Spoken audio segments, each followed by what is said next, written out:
Howdy fluffbutts, it's me, Faolan Cortez, and today I am back with a very familiar video. Not too long ago, I made a video reacting to and discussing your G5 hot takes. So I decided to make another one, but on a different kind of topic. And this time, I am going to be reacting to your G5 headcanons. What a headcanon basically is like take someone out of a fandom and they consider something that they've seen in the show personally canon to them, but not in the actual like official source. Simply put, what people consider to be canon about characters, the stories, and what they may have like an opinion on like any kind of episode in Generation 5. This is going to be really entertaining and less fiery than what the hot takes one was. So, how about we get started?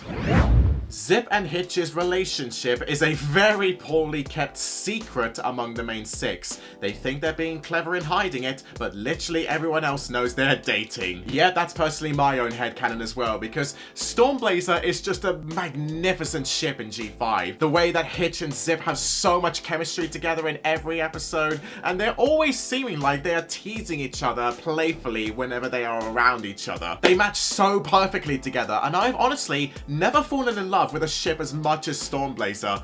But yeah, I do have some other opinions on other ships that I like Sunny and Hitch, Sunny and Zipp, Pipp and Izzy, Izzy and Sunny, Misty and Sunny, and the list honestly goes on, but no other ship compares to Hitch and Zipp. God, they are such superstars together.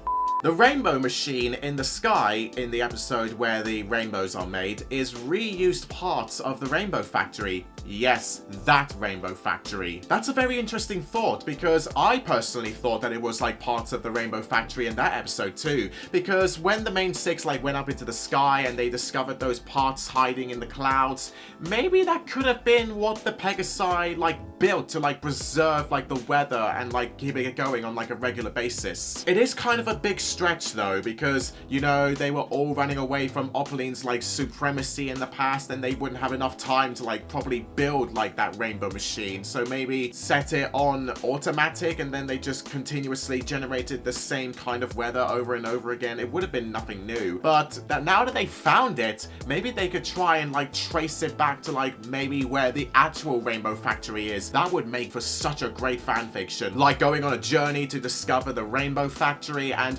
discovering it's all in ruins, and Izzy unicycles it up and revamps the whole Rainbow Factory again. Oh, that could give the Pegasi another job to do in several heights, taking care of the Rainbow Factory. I like this headcanon. I wouldn't really consider it to be canon in my books, but I can see where you're coming from. I think Sunny is a kind of subspecies of alicorns named Light-Alicorns. They have the capacity to pretend to be a normal pony. We can have other species of alicorns like that as well, like shadow alicorns. Oh, now that is awesome. I would personally love to see many different like kind of elements of alicorns, like water alicorns, earth alicorns, fire, because you know Opaline was one because she took the dragon fire from the dragons. Oh my god, I really love this idea. And yeah, I love this headcanon because it's something that I have like personally like speculated on the past as well, because back in like my reactions I was speculating whether there would be like other species of alicorns, and maybe Sunny is like the light alicorn, and then maybe she would have like a typical opposite, like a dark alicorn. Sunny and maybe that other dark alicorn would make such a great rivalry together. Oh, imagine the drama that would build for the story. But then again, it wouldn't really kind of work, because how else would you explain Sunny gaining the alicorn powers at the end of A New Generation, because she was the one that brought all the species back together. Maybe she represents the light of Equestria, so she was the one like predetermined to bring everyone together. It would kind of make sense with that whole rug that we've seen in a Star Scout Code, and Argyle having that like knowledge of like the future and like what to do, because he kind of set Sunny up on that path to be the alicorn, kind of, didn't he? I would have to wait for confirmation on like a proper dark alicorn and like maybe other species of alicorns for this to typically be considered canon. But I do see where you're coming from with this one, and I would personally love to see different kinds of alicorns that would provide a brilliant twist on the story and the whole franchise as well. The Isle of Scaly is another Dragonlands that's within or outside of Equestria. Maybe the Isle of Scaly would work better if it was outside of Equestria, not typically within, because the atmosphere and the environment of the Isle of Scaly is so much different than what we've seen in Generation 4, because when the Dragonlands were in Friendship is Magic, it was all rocky and volcanic, and it was out of control, and there was literally no life anywhere. There was like no trees, no exotic tropical stuff around. But in G5, there is so much more color and many more trees and atmosphere. It all looks more lively in the 5th generation, but in the 4th generation, it's so dire. I think the Isle of Scaly works best as another Dragonlands outside of Equestria and not within, because it would make sense of it like being otherworldly to like other dragons, and like different species of dragons as well, because they're all quadruple and they're not bipedal as well, like with other dragons that we've seen in Generation 4. And you would have to take into account like how the G5 dragons bred and festered themselves around the world, and like what happened when Opaline took charge and they fled as well along with the other species. It does leave a lot to be desired, but I definitely think that the Isle of Scaly is another Dragonlands outside of Equestria, not within. G5 is actually an alternative ending to G4's The Ending of the End. Yes, I've said this before, I've always considered G5 to be in like an alternative universe, like another turn to G4's ending. Gosh, this guy is speaking my language. Where even though the main 6 defeat Tiara, Chrysalis, and Cozy Glow, some ponies didn't change their thoughts on the other pony races when the young 6 tried to bring peace once again. Oh, that is very fascinating, because yeah, when Chrysalis, Cozy, and T-Rex tried to separate the 3 races in the final part of the final season, some ponies really did not change their mind, and they genuinely thought that the other tribes were just against them. So it would make good sense for like how Opaline gradually gained power and like Twilight just hid all the crystals away. This could have started as small issues like verbal racist comments to full-blown wars over a period of time. During these wars, Opaline could have tried to steal the magic, and Twilight having to store the magic in the crystals, similarly to Sunny and Misty stories from A Traditional Unicorn Sleepover. Yes, oh my god, this is probably the best headcanon so far. Like, this one makes so much more sense than the others. If you take into account how G5 is possibly an alternative take to G4's ending, it would make a lot of sense for like how Opaline gained power, how the pony tribes didn't really get along afterwards, but they still kind of respected one another, and that's because Twilight hid all the magic away in the crystals, and hopefully one day someone will be able to like release the magic all over again. Because when Twilight and the others probably defeated Chrysalis, Cozy, and T-Rex at the same time, they couldn't really undo the damage that was done to like their whole society, and it just went into full meltdown. Sunny and Misty stories from the Traditional Unicorn Sleepover would make great context to like how the breakup happened in the past, and like so many different takes that got spread out throughout the years, like a bit of Chinese whispers. I really like this headcanon, and it's something that I've indicated to myself. Unless further elaborated upon, phenomena like the rising of the sun and moon and animals exhibiting certain pony traits in the world of My Little Pony can be attributed to the evolutionary progress of the world in the absence of magic.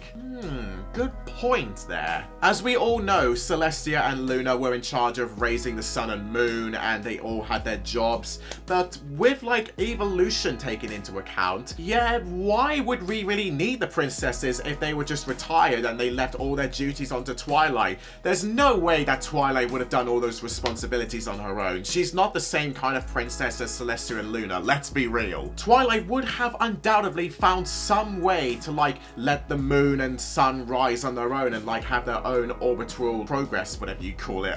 I don't know my science. But simply put, the sun and moon would have probably found a way to like evolutionize themselves to revolve around Equestria and not have magic like do the work for them, because after all, if magic was gone for that many years, then something must have happened during that time. As well as the point of animals exhibiting certain pony traits, they would have like probably gone anthropomorphic throughout the years as well, because some animals in G4 did have the ability to speak, and maybe they continuously bred throughout the years and generations until all the animals were able to speak clear English. Perhaps, maybe, that the ponies crossbred with the animals. That is kind of a yucky thought to think about, but how else would you explain the animals like growing up and being able to speak and like doing all the stuff that the ponies usually do and not like being restricted to like their just prehistoric nature? Having no magic at all in the face of a whole planet that's meant to be revolved around magic for centuries would unquestionably just do stuff to you. Shit would happen. This is kind of a horrifying yet really fascinating take. Not my kind of headcanon, but I can see where you're coming from again, so nice one.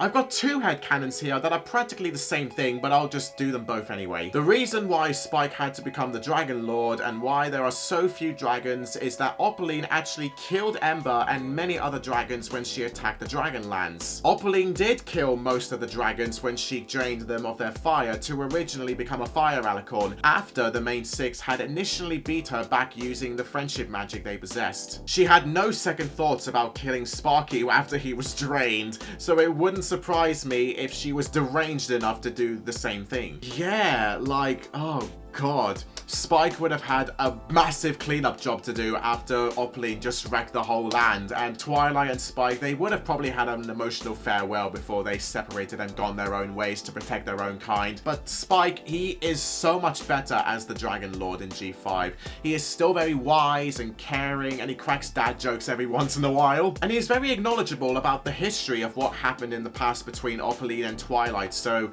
obviously he would do what's best for his kind, even though he loves pony kind as much as he can. He would have to have a job to do in like protecting the dragons and making sure they grow up the right way. Maybe the dragons would have gained cutie marks along the way because they gained magic as well, but then again, dragon fire, it's not the same as like pony magic, so that would have needed a lot of explaining to do as well. Opaline had to have been such a ruthless villain in the past if she caused all of that mayhem to erupt and she was just stuck in her castle all that time waiting for magic to come back. Everyone in the past was so patient and just waiting for that one pony to bring back magic, and then boom, chaos happens again. It's such a diverse range of magic that could have like affected them growing up, and yeah, they would have gained their own powers as well because they got cutie marks as well. Not technically cutie marks, but like flank marks, so you know what kind of powers they have. Pip's small wings are either by birth defect, her father has smaller wings, or it's a sign of since the Pegasi were grounded most of the time, their wings grew a little smaller, starting with Pip's. Nah, don't do Pip like that, mate, come on. Pip's wings are just feathers, it's like their own style. Many other Pegasi in Zephyr Heights have feathered wings and not just like the long, like bladed ones like the ones that Zipp has. It's probably just a style choice, and yeah, maybe she would have been birthed with those kind of wings, but that doesn't really mean that she was like defected at first. But I do see your point of like, since the Pegasi were grounded most of the time because they didn't have the ability to fly due to the lack of magic, probably may have influenced them somewhat. Maybe the wing changes would have been like an indication to that fact, but not because of like Pip being so small. This headcanon is a funny one though, because the fact that Pip has small wings and not just her height as well, it's all because of the magic going away. Like, Twilight, what have you done to the Pegasi? Gosh, you kind of messed up in that department.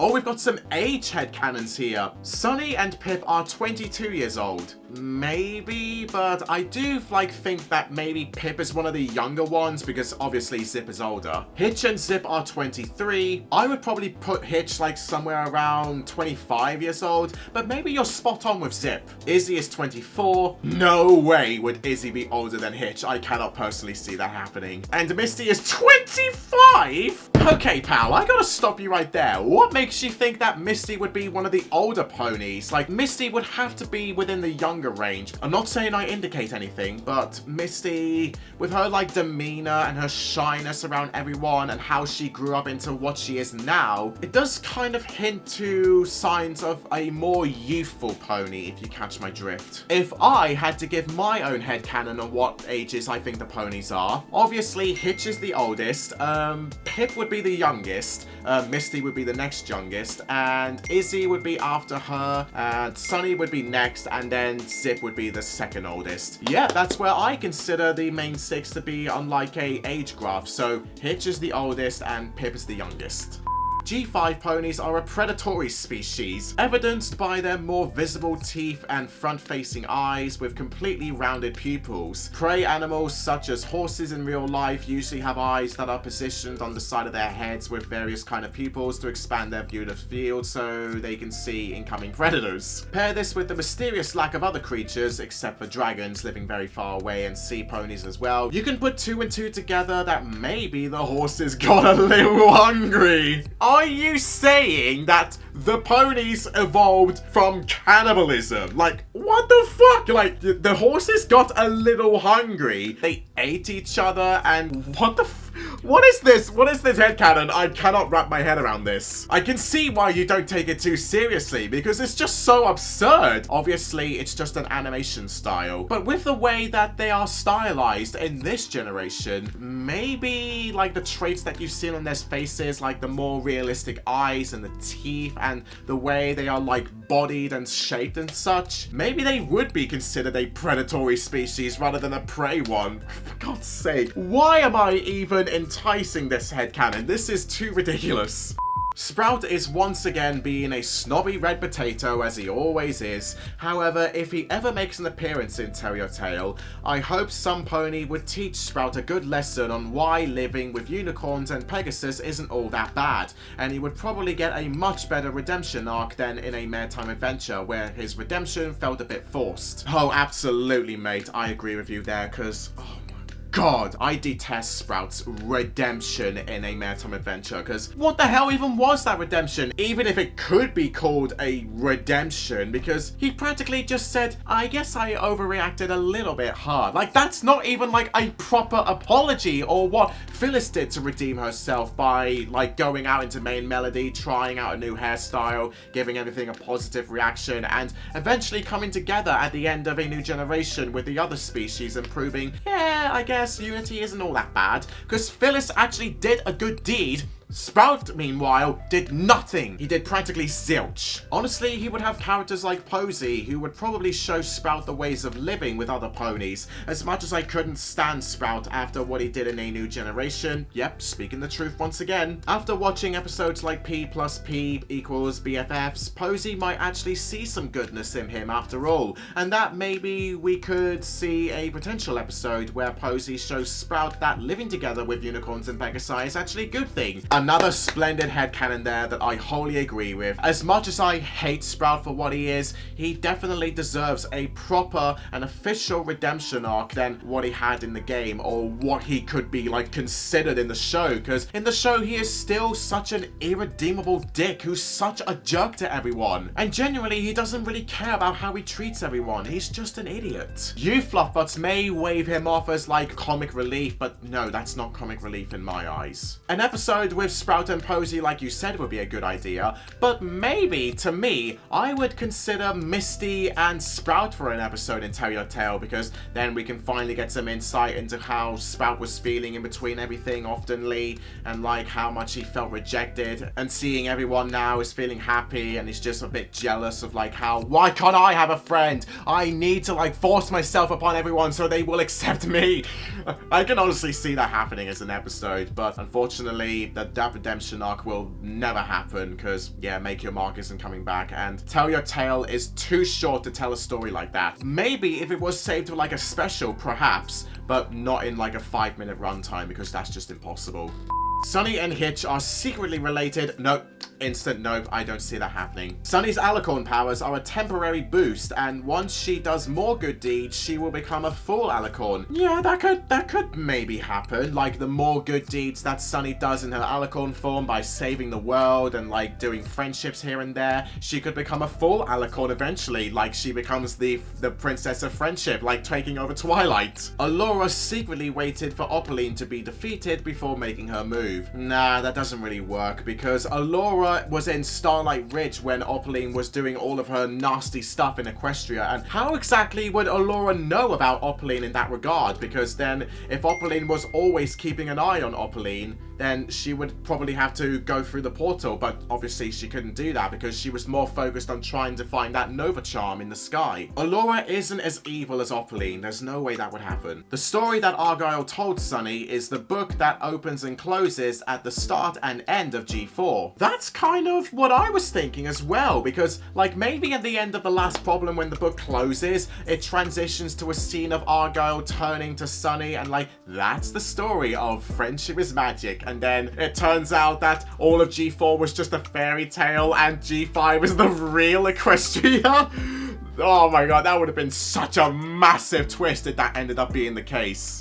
Skyros is a star. That's why Sunny's mum was obsessed with the sky, and she knew alicorns could bring the magic back. Maybe? Probably not a star, but definitely like a heavenly kingdom up there in the sky somewhere, and maybe that's where the home of the alicorns are, and that's why Sunny's mum probably went on that journey to try and find Skyros, and maybe she found it, but maybe she wasn't allowed back, because maybe the secret of the alicorns has to remain like confidential to the whole of Equestria, otherwise the whole planet would just descend into like chaos then maybe. The alicorns maybe were too powerful for G5 Equestria, so they kept to themselves, and maybe they wanted to fade into like the pages and words of legend and like be perceived as like actual gods instead of just like alicorns. I kind of disagree with you there on Skyros being a star, but Sunny's mum being obsessed with the sky and maybe with the alicorns as well, I can fully agree with. Elderflower was the most important mother figure for Izzy. She taught her everything. She knew about history, culture, and spirituality, but she kept her distance and didn't show much affection to her. Yeah, that does make quite a depressing point though, because with Elderflower, with her presence in The Father in the Bridalwood, oh my god, her role in that episode was so fascinating, and her being so obsessed with like the old times and reminiscing on the past and history, and making us aware of the Together trees as well. Wow, she had such an audacity in that episode, and it would make sense for her being a mother figure to Izzy, because when Izzy knocked on her door and she answered, they both mingled together so well, and she knew that she was kind of a mum to Izzy, because Elderflower would have probably had to like supervise Izzy somewhat, if you could say. It does bring a more depressing view to Izzy's childhood and past, because Izzy literally grew up with no one around, and considering that her sparkle was too sparkly for Bridalwood, oh god, I really do feel bad for Izzy as well, because she had no one, and it's no fun than just staying with everyone who's exactly the same drowsy state. Elderflower is possibly the perfect fit for Izzy if she never had a mother. Zipp Storm is autistic-coded. Let's see what you've got to say first. She is really into her detective work, even if it kind of pushes a few buttons. I've noticed that she doesn't really understand social cues either when it pertains to her investigations. Oh yeah, I can see that happening, because every time she was poking into Misty's personal space, like, what are you doing? You need to tell me the truth. Like, just tell me everything. And she had her friends to like, okay, Zipp, that's enough. You need to calm down. Sunny in chapter 5 has to constantly remind her to take it easy on Misty, yeah, and to redirect her special interest towards some pony else, like Elderflower in that one episode. Yeah, that's what I was just saying, Father of the Bridalwood. She doesn't intentionally make ponies feel uncomfortable, but the fact that she doesn't realize she's doing it makes me think that she's not socially aware of it. Yeah, those are reasonably appropriate reasons for why Zipp Storm could be seen as like an autistic character, like me, because I'm autistic as well.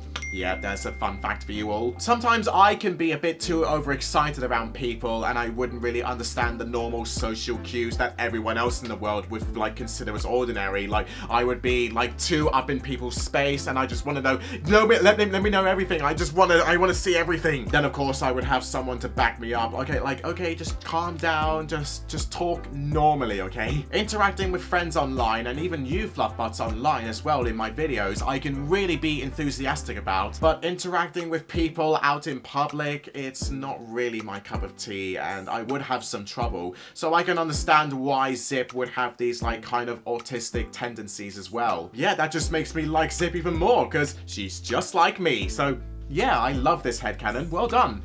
After Misty went missing, Alphabittle became moody and distant towards the citizens of Bridalwood. But after noticing Izzy being ostracized by the other unicorns, as well as there being no record of either of her parents, he took pity on her and took care of her whenever she came to the Crystal Tea Room. Yes, yes, yes, yes! Alphabittle, absolutely! I like this headcanon as well, because it's another one comparable to the one we just seen with Elderflower being like a motherly figure. If Elderflower was that mum, well, maybe Alphabittle can take Izzy under his horn as like another daughter. He probably even made those wish day cookies in the Foal Food episode at the end where they both fill the hole in each other's heart. For Alphabittle, Izzy became the closest thing to a daughter he had after losing Misty. And for Izzy, Alphabittle became both the friend and parental figure she needed!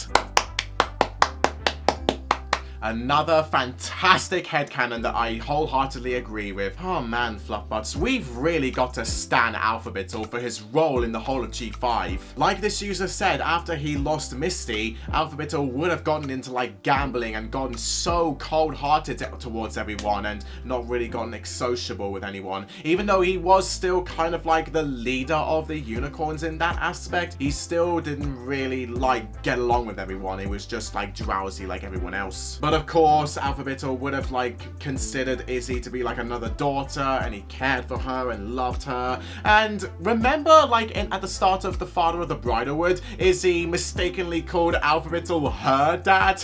That was a funny moment, but I swear there must have been some deeper meaning behind that statement. They wouldn't have just shoved that line in for no reason. Therefore, it's just beautiful that Izzy would have considered Alphabittle to be her dad as well if she had none. Stan Alphabittle!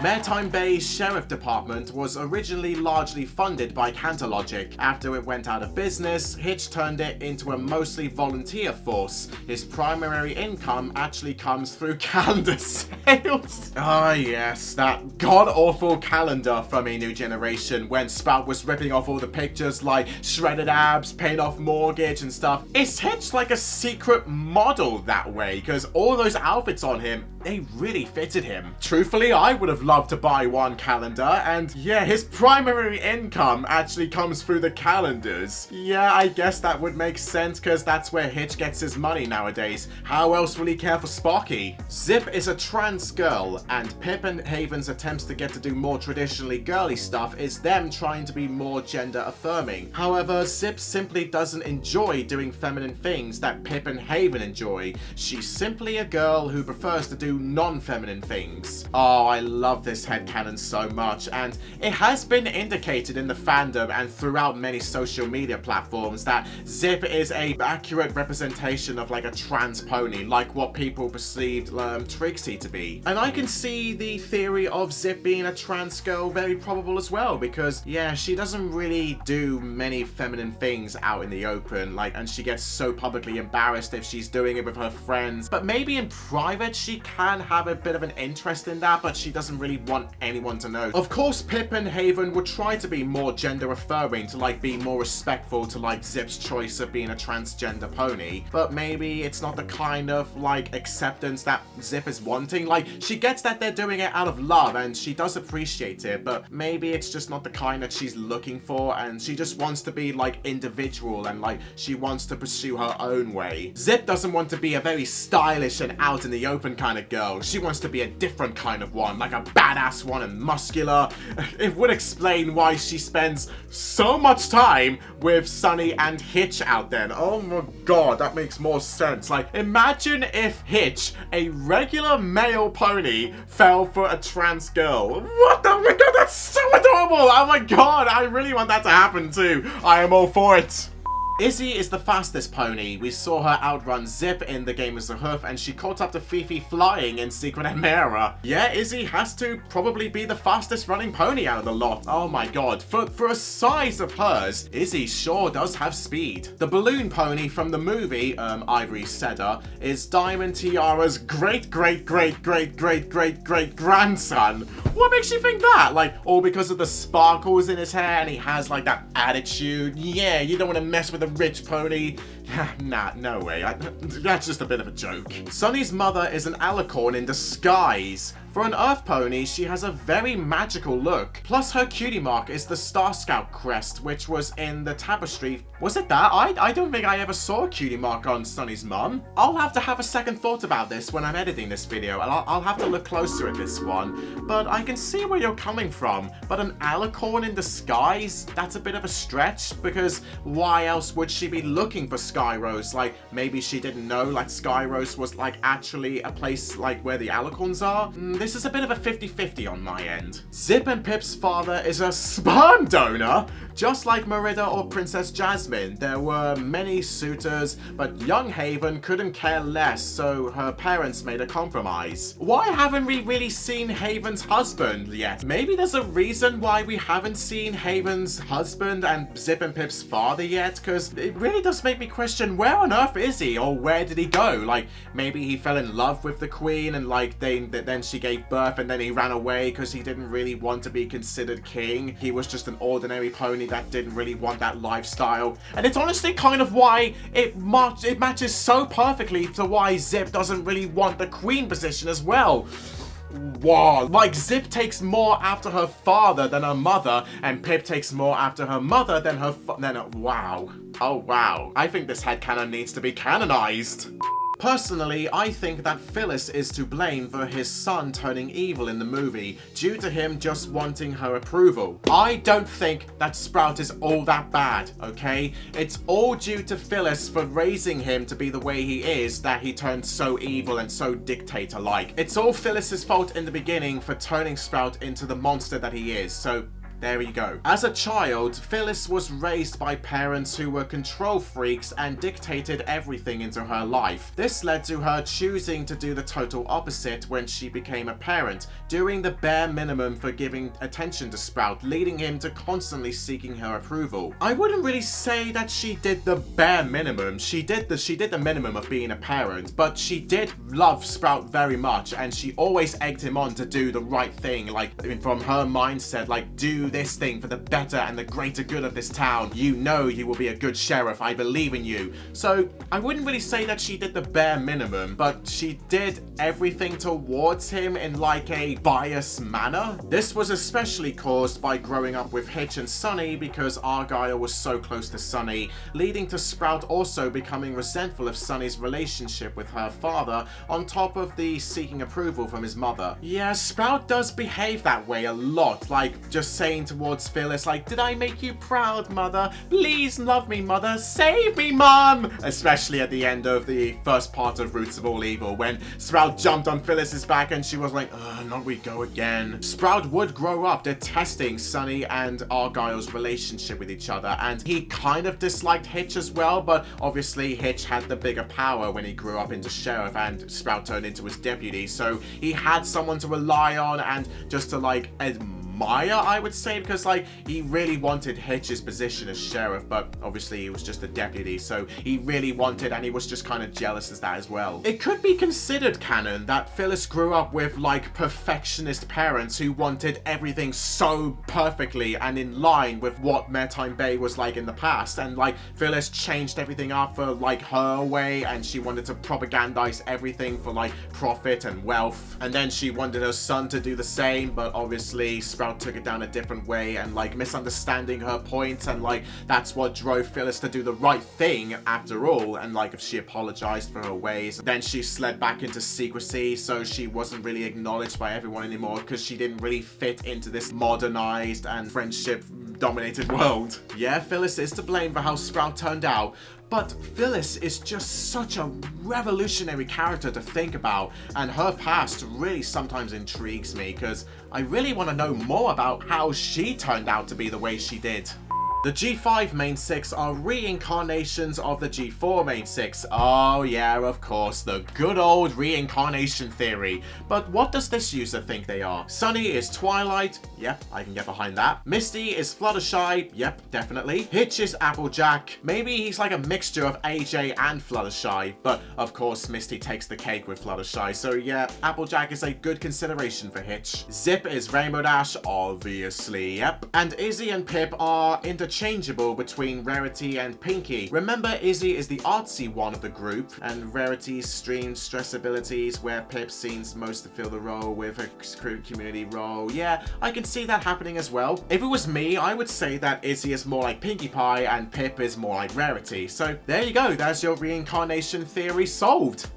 The cutie mark removal spell Opaline uses in the Roots of All Evil is a slightly reworked version of Starlight's cutie mark removal spell. Oh, like the one from the cutie map, when she stole the main 6's cutie marks. Oh yeah. She just simply removed the equalization effect since, well, that wasn't part of her plan. Yeah, that does make sense, like why Opaline would remove like the equal sign, because why would Opaline want the equal sign to be on everyone's rumps? Like, that wasn't really part of her plan. She just wanted to steal every pony's cutie mark so she could get the power. Opaline was ultimately saying, only I can have the representation of my unique abilities, no one else will. But maybe Opaline could have used that like equalization effect to her own advantage, like maybe give everyone else a different cutie mark, a inverted version or like a reversed version, or like giving everyone the same cutie mark, but her cutie mark. Oh, like every pony in the G5 Equestria are under the supremacy of Opaline Arcania because they have her cutie mark on their rumps. Oh my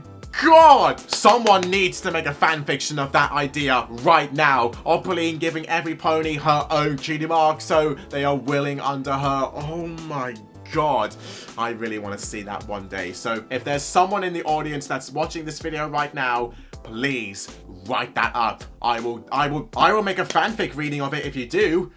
Oh boy, the creativity of these headcanons. They were marvelous.